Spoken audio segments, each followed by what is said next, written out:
Hey, what's going on, guys? This is Solomon's Level X. We're back here in Pokemon Masters to do the KALOS Champion Stadium.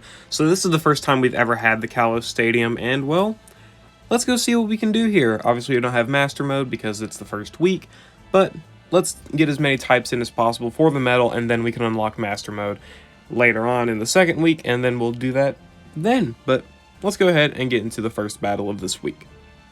Alright guys, our first battle here is against Rockweak Malva. So she actually has Sentry entry times 2. So basically any rock attacker that is not Lodge Blue, Classic Blue, and I think one of the Diancies has a special move. I don't really remember. I don't. But you basically Rockweak Malva don't really have anything I can use super effective because I don't have Classic Blue. So we're going to go ahead and use Diantha and Gardevoir over here because I just recently got them to 3 out of 5 and then I EX'd them. So I want to test out their EX against any opponent, honestly. We should be fine because, you know, there's no points to go for this week. There's no Master Mode. So we should be fine to work with this team composition here. We've got N to lower special attack for Devastation. We've got Signasudalisa to buff crit and special attack and all of that for Diantha here. So let's just see how it goes. Hopefully it goes well. I expect it to not be too bad.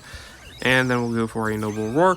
We also have N to apply Move Gauge Acceleration, which is definitely very, very nice. So we can, at least we can do that. Hopefully they don't buff their special attack at all. I prefer, right? If anything, buff your attack. That would definitely be more preferable. Now let's go for a special attack all, and then we'll go for another Noble Roar. The good thing here is that we also have our full gauge. Alright. And we've also got last sync nodes here, and this is going to be AoE because, you know, EX. There we go. That was the word I was looking for. And now we'll go for N's trainer move here because obviously we can't use any of our trainer moves. I meant attacking moves, but you know, whatever, works out. We should still be able to, yeah, there we go. We should still be able to defeat them before they get their sync off, so we should be fine here anyway. It doesn't really make much of a difference. Then we'll go for another Noble Roar with N, and they should be down to -5 special attack. Yeah, we win here. We're good. We're good. There we go. And we'll go for a Blue Flare, even though it's not going to, you know, do anything because no crit, but hey, just in case this doesn't work. We'll hope that Blue Flare does enough for us. And there we go. There we go. Pretty easy. But obviously we have no types. We have no points, anything for Master Mode, so obviously it's bound to be pretty easy. Also, I'm not going to be getting all, like, 15 types here in 1 week. I'm pretty sure I overlap in electricity. I'll tell you that. Electric, so. Yeah, that was Rockweak Malva. Let's move on to the next battle. Alright, we're back over here versus Electric Weak Seabold, and we've got SC Jasmine, well, Special Costume Jasmine, Classic Lisa, and then Red and Snorlax. So let's go ahead and get into this battle here really quickly. I should probably, yeah, they're fine, they're fine. 2 supports here because I needed normal. Figured I might as well just use normal here. Red's able to apply Super Effective next, which can mitigate us having, like, a pretty distinct lack of, like, electric terrain, so it works out anyway. I guess I'll use one of Red's trainer moves. It doesn't really matter what I do. Can't really do much. Doesn't make much of a difference. I mean, I could go for body or rock smash in order to go for defense debuffs. That's probably the smartest idea, but hey, I'm not the smartest person, so you know. Go for a Thundershock there. Go for another Thundershock, and then we'll go for a one of Red's trainer moves, and then we might go for double Dynamax move or max move. I mean, in order to oh, we got the double buffs or double debuffs rather. That's amazing. Then we'll go for G-Max Replenish.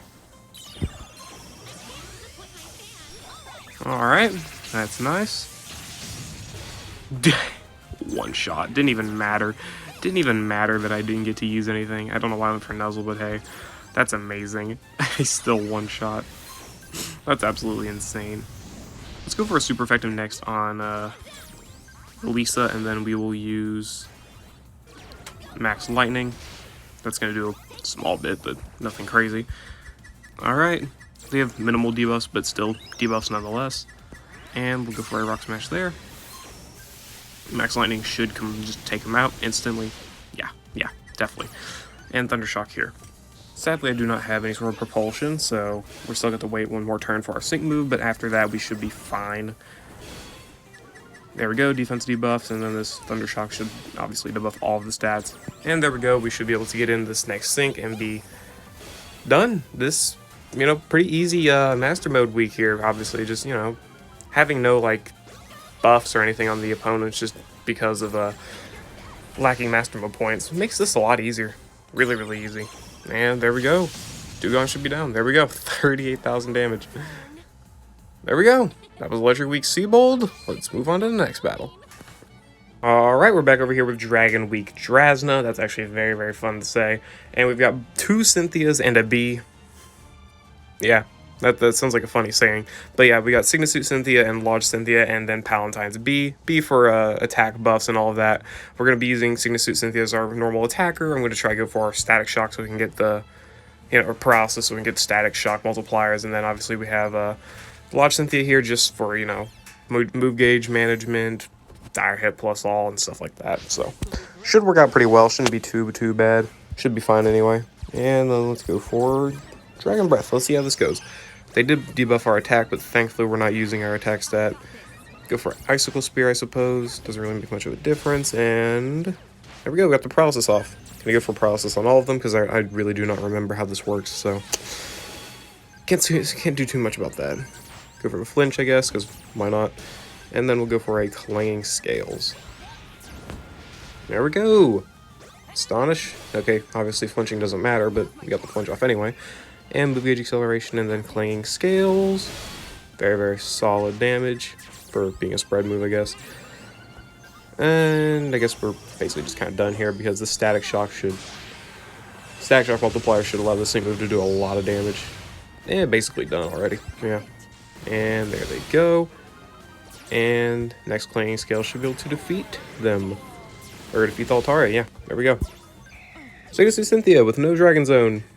Easily able to dispose of Drasna. Alright. That was Dragon Week Drasna. Very, very fast. Let's move on to the next battle. Alright guys, our second to last battle for this week is against Ghost Week Wickstrom. So, pretty simple team setup. We got Lodge, Dawn, Anniversary Lily, and Lucian. So, Lucian's here for speed buffs and special defense debuffs. Anniversary Lily is our main attacker, and then Lodge Dawn is here, of course, for speed buffs. Basically, just speed buffs. Nothing else you can really apply here that helps us too much. I just brought her for having a tank and being able to apply them speed buffs and apply the bug typing, so we don't have to use any other characters. So, should be fine anyway. Let's go ahead and keep spamming Growl here, and these speed buffs definitely are going to be able to help us out a lot because Moongeist Beam is a very gauge-heavy move, I would say. And these special defense debuffs are going to be very, very nice once they start really rolling in. Might as well go for a Struggle Bug, I guess. And there we go. Let's go for Lily's Sync move, and not necessarily be done yet with this, but be close.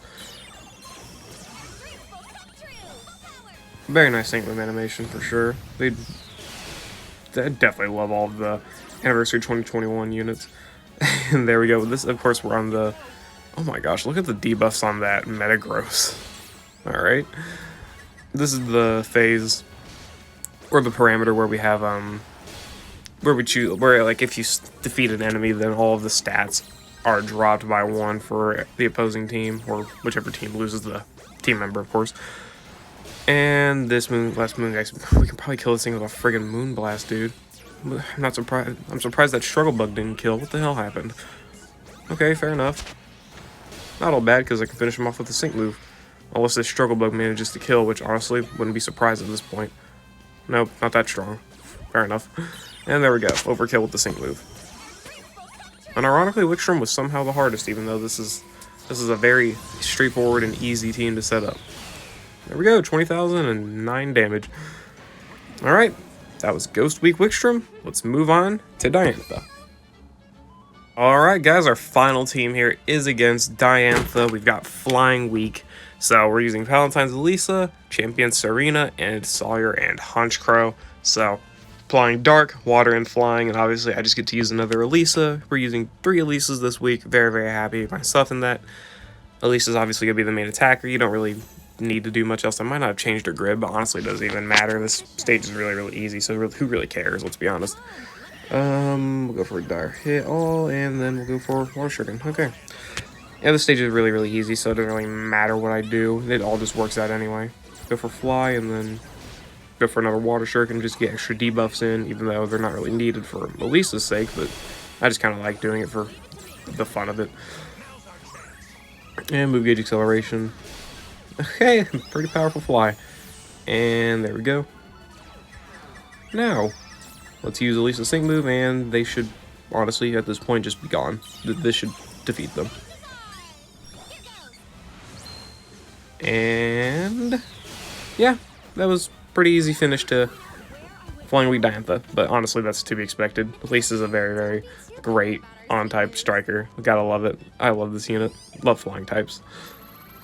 Alright, that was the first week of the KALOS Stadium, and I think the 16th or 17th week of my stadium battles? I don't really remember. I think it might be the 17th. I could be wrong, but hey, whatever, I'm not perfect. There we go. KALOS Stadium Week 1 finished. Hope you all enjoyed. Let me know what teams you used to get types down in the comments below, and I'll see you all later.